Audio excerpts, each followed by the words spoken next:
हमने कहा आज़ाद हैं हम, कोई न छोटा कोई न बड़ा, मिल के रहेंगे हम।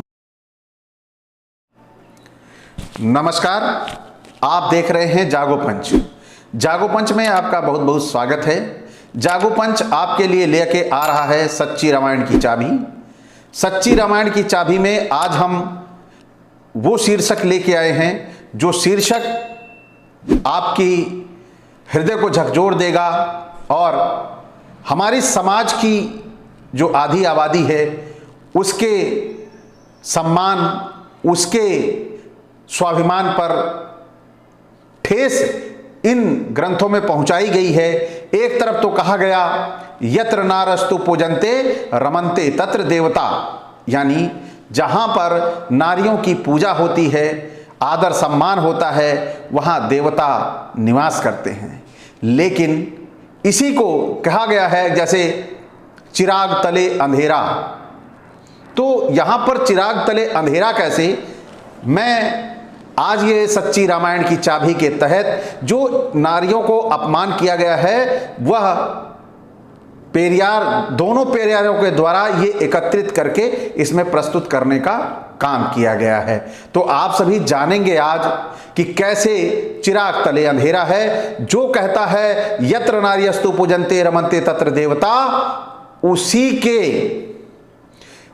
के रहनुमा, उसी के पूजनीय कैसे नारियों का अपमान करते हैं, यह तुलसीदास कृत रामचरितमानस में स्पष्ट रूप से लिखा गया है। उसके कुछ उद्धरण यहां पर प्रस्तुत किए गए हैं कि जहां नारियों की पूजा होती है वहां देवता निवास करते हैं। दूसरी तरफ लिखा गया है कि इन नारियों का कैसे इनकी प्रताड़ना की जाती है, कैसे इनकी ताड़ना की जाती है। यह इस एपिसोड में आपके सामने है सच्ची रामायण की चाबी में। तो चलते हैं पुस्तक के अंशों पर। रामचरितमानस में अपमानित नारी बालकांड में कहां कहां नारी का अपमान किया गया है और रामचरितमानस के किन किन भागों में किया गया है, यह यहां पर पेरियार द्वारा प्रस्तुत किया गया है। तो मैं आपको पढ़ के सुनाता हूं। सुनहु सती तब नारी सुभाऊ, संशय असना धरि उरकाऊ। यानी सुनहु सती तब नारी स्वभाव, यानी कि सती नारी का स्वभाव सुनो, संशय असना धरि उरकाऊ, मतलब ऐसा संशय उनके लिए कभी भी अपने हृदय में धारण नहीं करना चाहिए। तो उनके लिए संशय की स्थिति बनी रहनी चाहिए नारियों के लिए, ऐसा उनका स्वभाव है, ऐसा बताने का काम किया गया है। सती कीन चल तरहु दुराऊ, सती कीन चल तरहु दुराऊ, देखो नारे स्वभाव प्रभाऊ।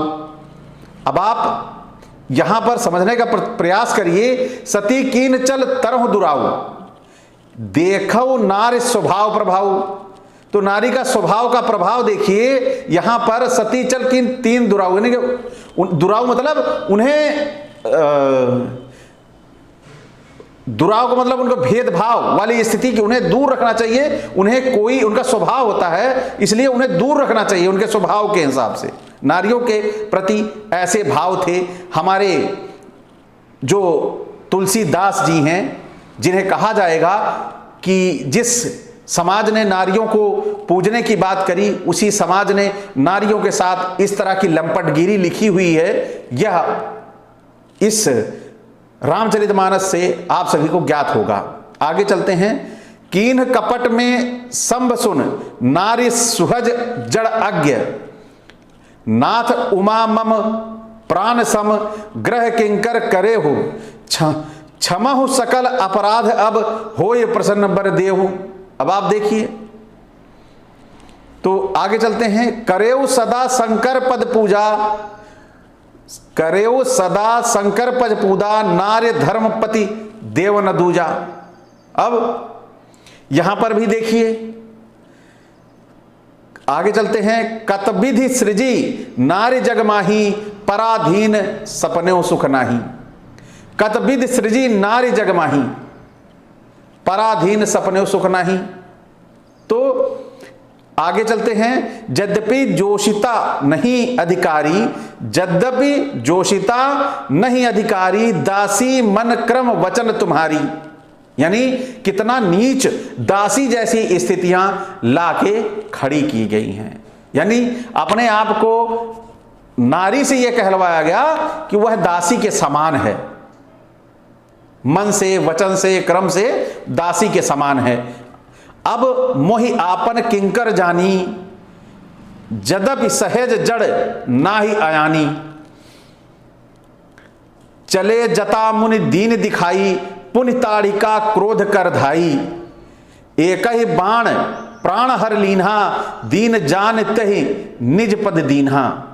देखिए कैसे कैसे अपमान भरे शब्दों को डाला गया है कि उन्हें चरणों तक में डालने की बात कही गई है कि उन्हें अपने निज पद में स्थान दिया। बताइए, चरण कमल रज चाहती, कृपा करहु रघुवीर। मैं नारी अपावन, प्रभु जग पावन।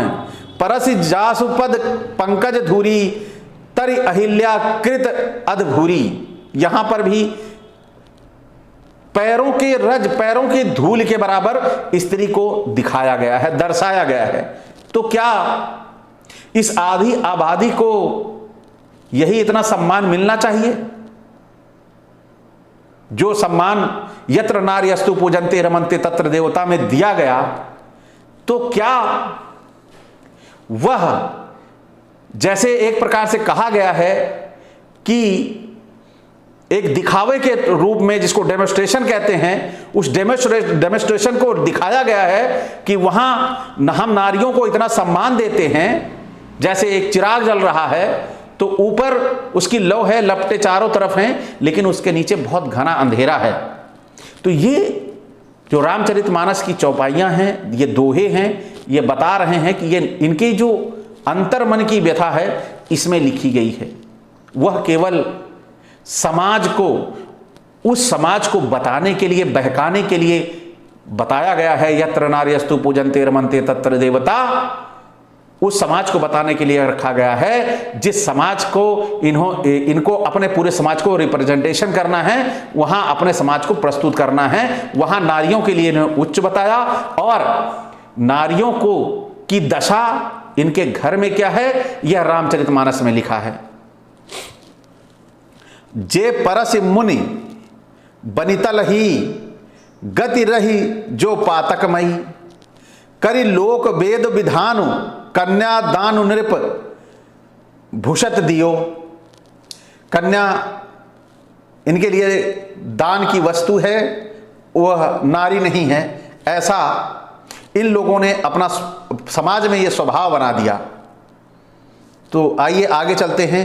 कहीं न जाय कछु दाइज भूरी, रहा कनक मणि मंडप पूरी। कंबल बसन विचित्र पटोरे, भांति भांति बहुमूल न बोरे। गजरथ तुरग दास अरुदासी, धेनु अलंकृत काम दुहासी। आप इन सबों का अर्थ मैं केवल आपको ये दोहे और श्लोक बता रहा हूं, और जहां जहां मुझे लगता है कि नहीं यहां पर आप लोगों को बताना चाहिए, मैं उसकी जो शब्दार्थ है वो भी बता रहा हूं। लेकिन आप सभी, यह मैंने हमेशा आपसे कहा है कि आप यहां पर केवल इस पुस्तक से इतना जानिए कि कहां लिखा गया है, तो आप उस पुस्तक को वहां जाके पढ़िए। क्या वास्तविक रूप से ऐसा लिखा गया है? जब वहां जाएंगे आपको, तो आपको वहां पर अर्थ सहित उनके अर्थों को पढ़िएगा और अपने शब्दों में देखिएगा क्या वास्तव में पेरियार जी सही हैं या तुलसी सही है जिसने नारी का इतना अपमान किया। पेरियारों ने यह दर्शाने का काम किया कि नारी को कितना अपमान किया गया है, यह बताने का काम किया गया है, और तुलसी ने अपमान कर दिया और हमारे समाज की नारियां अपमान सहती गईं। तो उसी अपमान को यहां पे दर्शाने का काम किया गया है। यहां से केवल आप सुनेंगे और मतलब आप जाके वहां से पढ़िए, तब आपको पता लगेगा कि कैसे कैसे आपको बेवकूफ बनाया गया है। यह ढोल मंजीरे की आवाज से आप इसे रामचरितमानस का पाठ, अखंड पाठ कर तो लेते हैं, लेकिन कैसे इसमें आपका शोषण किया गया है यह वहां जाके समझ में आएगा। बहुरी बहुरी मेटई भेटई मंतारी, कहीं बिरच रच कृतनारी, तुलसी सील स्नेह सहित निज किंकर कर मानवी, नाथ मंथरा मंदमती चेरी कैकई केरी, अजस पिटारी ताहि कहे गई गिरा मत फेर। अब यहां पर आप समझ सकते हैं मंथरा जो है वह दासी थी। किसकी दासी थी? वह थी कैकई की। तो यहां पर क्या कहा गया है? नाथ मंथरा मंदमती, मतलब वह मंदमती मतलब बुद्ध की कमजोर थी और उसकी मति जो थी, बुद्धि जो थी वो धीमी थी। और फिर क्या कहा? चेरी कैकई केरी, चेरी मतलब चेली, सीधी भाषा में उसे उनकी वो चेली थी। ऐसे अब शब्द कहे गए। क्या किसी के घर में कोई नौकर है तो वो उसका चेला हो गया? आगे देखते हैं फिर क्या लिखा है। अजस पिटारी ताही कही गई गिरा मत फेर, मतलब उसकी गिरी हुई मति, मतलब क्या दर्शाने का काम किया ये तुलसीदास ने यहां पे कि वह दासी थी। तो इसका मतलब क्या है कि वह उसकी मति गिर गई है, उसकी मति खराब है, जन्म से श्रेष्ठ वही है तुलसीदास ही। यह समझने का प्रयास हमारे समाज की नारियों को करना होगा। करई विचार कुबुद्धि कुजाति, होई अकाज कवन विधि राती, देख लाग मधु कुटिल किराती, जिम गई तकई खेव कही भांति। यहां भी करई विचार कुबुद्धि कुजाति, यहां भर उसे कुबुद्धि, कुजाति माने आप समझ सकते हो कुजाति माने क्या होता है। इतना बड़ा अपमान किसी को कह दो कि तुम कुजाति हो, है ना, ये बहुत बड़ा अपमान होता है। और इतना अपमान हमारे समाज की नारियों को समझना होगा कि कैसे कैसे नारी को कहा गया है। अगर इसमें एक शूद्र की, एक दासी का, एक शूद्र का अपमान हुआ तो उस शूद्र समाज में पूरे आने वाली सभी जातियों का अपमान होगा। ये मत समझें कि वह फला जात की थी इसीलिए उसका अपमान किया तो मेरा तो नहीं किया गया, ऐसा नहीं है। यहां पर पूरी तरह जिस भाषा में लिखा गया है ये, वह भाषा वाकई ही हम ढोल बजा के हमारा समाज गा तो लेता है, लेकिन वही अपनी पत्नी से आप उसी तरह का व्यवहार कर दो, 2 दिन में आपको समझ में आ जाएगा कि तुलसीदास ने सही लिखा था या आपकी पत्नी उस असलियत को समझ ले। आपके साथ देखिए फिर क्या व्यवहार करती है। लेकिन केवल ये भाषा शैली है, यह भाषा हमारे समाज के बीच में समझ में नहीं आती, क्योंकि हम धारा प्रवाह में गा के इसको बोल तो लेते हैं लेकिन इसके अर्थों से वाकिफ नहीं हो पाते। तो आज जरूरत है हमारे समाज को कि इनके अर्थों सहित एक रामायण तैयार की जाए, रामचरितमानस तैयार की जाए और इसके वास्तविक अर्थों में, तो निश्चित तौर पर इस रामचरितमानस की ढोल फूट जाएगी। तो आगे आइए चलते हैं। उत्तर देह नहीं ले उसासु, नारी चरित करी ढारई आंसू। यानी अगर नारी भावुक होती है और वह रोने लगती है किसी भी बात पे, तो यहां पर उसे नारी चरित्र मतलब उसका चरित्र जो है ऐसा है कि वह तुरंत आंसू बहा देती है। अरे तो आंसू बहा देती है तो वो हृदय से भावुक है इसलिए आंसू बहा देती है, तो इसके लिए इनको गलत कहने की क्या जरूरत है। अब आप छोटी छोटी चीजों को ही समझिए। काने खोटे कुबेर कुटिल कुचाल जनि, तिये विशेष पुनि चेरी कही भरत मात मुस्कानी। अब यहां पे भी क्या क्या कह डाला, काने खोटे कुबेर कुटिल कुचाल जनि, मतलब इस तरह के ये लोग तिये विशेष पुनि चेरी कही, यानी कि इन सबको अपनी चेरी मतलब चेरवानी यहां दासी से कहा गया है, चेली से कहा गया है। तो भरत मात मुस्कान, भरत की माता मुस्कुरा रही हैं। ये सब कहने के बावजूद अब आप आगे चलते हैं। नारी चरित जल निधि अवगाहु, सत्य कहें कवि नारी स्वभाव, सब विध अगम अगाध दुराऊ। देखिए दुराऊ माने भगाओ इनको, दूर भगाओ, इनका तिरस्कार करो, ऐसा लिखा गया है, इनको दुरा दो। निज प्रतिबिंब वरुक ग्रही जान न जाय नारी गति भाई, विदिहु न नारी हृदय गति जानी, सकल कपट अध अवगुण खानी। यहां पर आखिरी में जो ये श्लोक दिया गया है, इस श्लोक में लिखा गया है विधिहु ना नारे हृदय गति जानी। मतलब विधाता भी, जो इस संसार को बनाने वाला है, वह भी नारे के हृदय को नहीं समझ पाया, निर्माण करने वाला भी नहीं समझ पाया। आखिर उसने क्या निर्माण कर दिया? कितना मूर्ख था कि वह नारी के स्वभाव को न जान पाया। जिसने निर्माण किया वह उसके स्वभाव को नहीं जान पाया। ऐसा इस विधि के बनाने वाले ऐसे थे। विधियो फिर सकल कपट अध अवगुण खानी। मतलब उसके जो कपट थे, अवगुण थे, वह भरे पड़े थे, अवगुणों की खान थी। तो आप सभी यहां पर यह समझ चुके होंगे कि नारी को इतना तिरस्कृत, इतना अपमानित इन दोहों और श्लोकों में किया गया है, जिसे वास्तविक रूप से यदि नारी को यह बता दिया जाए कि तुम्हारे हृदय की गति जो है, जो तुम्हारे हृदय का जो स्वभाव है, तुम अवगुणों की खान हो, तुम्हारे अंदर इतने अवगुण हैं। अगर हम अपने घर में, अपने यहां घर की, परिवार की नारियों को इसी तरह से उपेक्षित करते रहें, तो क्या आप समझते हैं कि आपको आपके घर में सम्मान मिलेगा? नहीं मिलेगा। लेकिन इतनी गाली देने के बाद, कुजाति, कुबुद्धि, कुमति,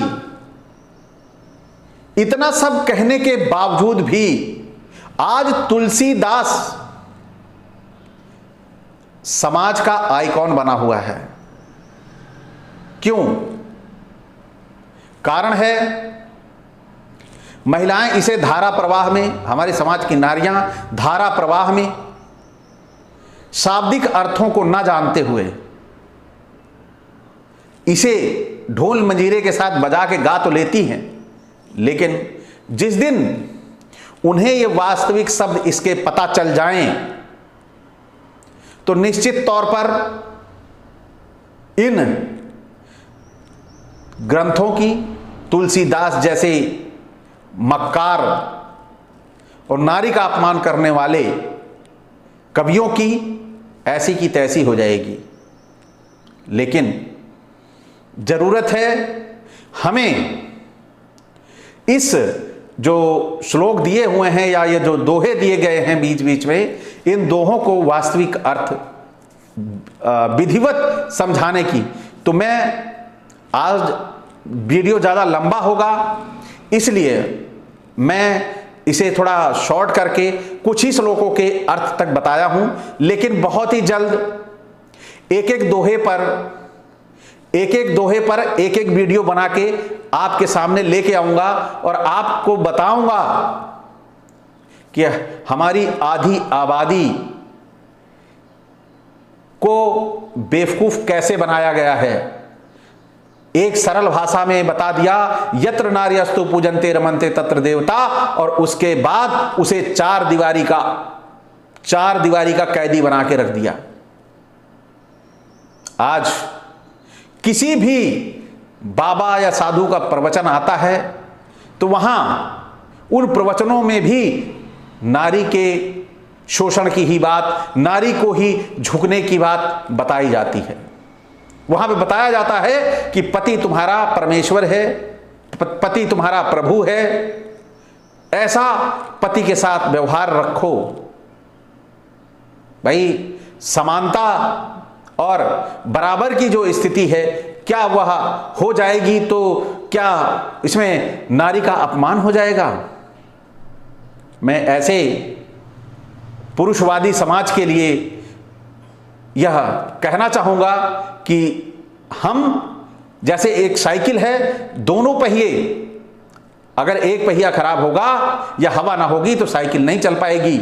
उसी तरह तो दोनों की देखरेख उतनी ही, दोनों एक दूसरे के बराबर हैं, दोनों को एक दूसरे का सम्मान करना चाहिए और सम्मान देना चाहिए। एक का सम्मान कम, एक का ज्यादा, ऐसा नहीं होना चाहिए। तो लेकिन हमारे ये ग्रंथ, हमारे ये उपनिषद, हमारे ये वेद नारियों के अपमान से भरे पड़े हैं। कौन है ये श्रेष्ठ लोग जो नारियों का अपमान करना चाहते हैं? तो ये हमें समझना होगा। सच्ची रामायण की चाबी आपको यही बताने के लिए लिखी गई है। तो हमारी सभी महिलाओं, बहनों, माताओं को ये संदेश है सच्ची रामायण की चाबी की कि आप सभी रामचरितमानस को जो श्लोक बताए गए हैं, यह श्लोक मैं डिस्क्रिप्शन में डाल दूंगा।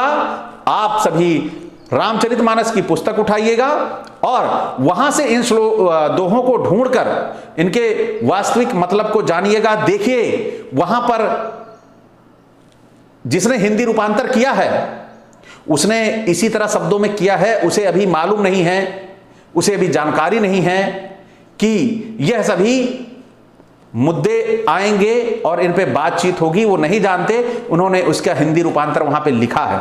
तो उस हिंदी रूपांतर से आप सभी समझ सकते हैं कि कैसे आपका शोषण किया गया है। तो आप सभी से मैं चाहूंगा, आप सभी जागो पंच को जो नए हैं वो सब्सक्राइब करें और लाइक करें और ज्यादा से ज्यादा शेयर करें, जिससे हमारे समाज में अंधविश्वास, पाखंड जैसी कुरीतियों को खत्म करने के लिए इस समाज में उन्नति और विकास लाने के लिए मदद मिल सके। तो आप सभी से विदा। नमो बुद्धाय। जय भीम, जय पेरियार, जय ललई जी।